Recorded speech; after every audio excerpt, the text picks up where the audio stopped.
இப்போ நான் வந்து அந்த வார் ரூம்லையெல்லாம் இல்லை. ஆனால் அண்ணாமலை சார்பாக நான் எங்கே பேசணுமோ அங்கெல்லாம் பேசியிருக்கேன். அண்ணாமலைக்கு எதிராக யாராவது பிரச்சாரம் செய்யும் போது அதை மறுத்து அதற்காக வந்து நானும் களமாடி இருக்கேன். ஆனால் நான் வந்து எந்த வார் ரூம்லையும் கிடையாது. ஏன்னா இது வந்து ஆர்கானிக்காக நடக்கக்கூடிய விஷயம். இப்போ நான் வந்து அண்ணாமலைக்கு சார்பாக எழுதுறேன், ஆதரவாக எழுதுறேன், அண்ணாமலையை விமர்சிப்பவர்களை வந்து நான் எதிர்த்து களமாடுறேன் அப்படின்னா ஆட்டோமேட்டிக்காக எனக்கு பின்னாடி வந்து ஒரு 10 பேர் 20 பேர் வந்துருவாங்க. என்னுடைய போஸ்ட்டை படிக்கிறதுக்கு வந்துருவாங்க.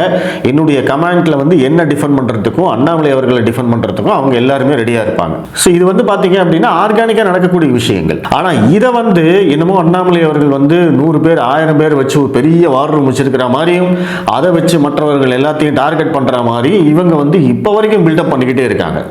அப்படி பில்டப் பண்ணி கடைசியில் இப்போ என்னன்னா அந்த வார் ரூமை க்ளோஸ் பண்ணிட்டாங்களாமா.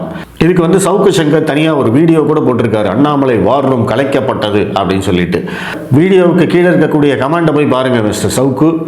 அந்த கமெண்ட் போட்டவங்க தான் வார் ரூமில் இருக்கிறவங்க. அந்த வார் ரூம் விர்ச்சுவல் வார் ரூம்.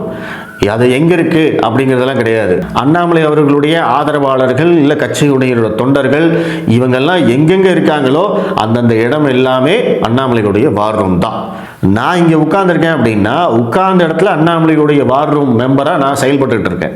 எனக்கு வந்து யாரும் இன்ஸ்ட்ரக்ஷன்ஸ் கொடுக்கணுங்கிற அவசியம் இல்லை. எனக்கு சரின்னு தோன்ற விஷயத்தை நான் செய்வேன். எனக்கு ஒரு விஷயம் தப்பு அப்படின்னா அதை நான் தட்டி கேட்பேன்.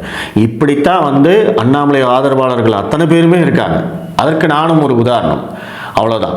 அண்ணாமலை வார் ரூம் கலைக்கப்பட்டது அப்படின்னு சொல்லி திரும்ப திரும்ப பாஜகவையும் அண்ணாமலையையும் டார்கெட் பண்ணி வேண்டுமென்றே வந்து ஒரு கும்பல் வந்து தொடர்ச்சியாக சுற்றிக்கிட்டே இருக்காங்க. இவங்களுடைய நோக்கம் வந்து பார்த்தீங்க அப்படின்னா இந்த பாஜக அதிமுக கூட்டணியில் பாஜகவுடைய வலிமையை குறைத்து காட்ட வேண்டும் அப்படிங்கிறது தான் மிக முக்கியமான நோக்கம். முக்கியமாக சவுக்கு சங்கருடைய நோக்கம் அதுதான்.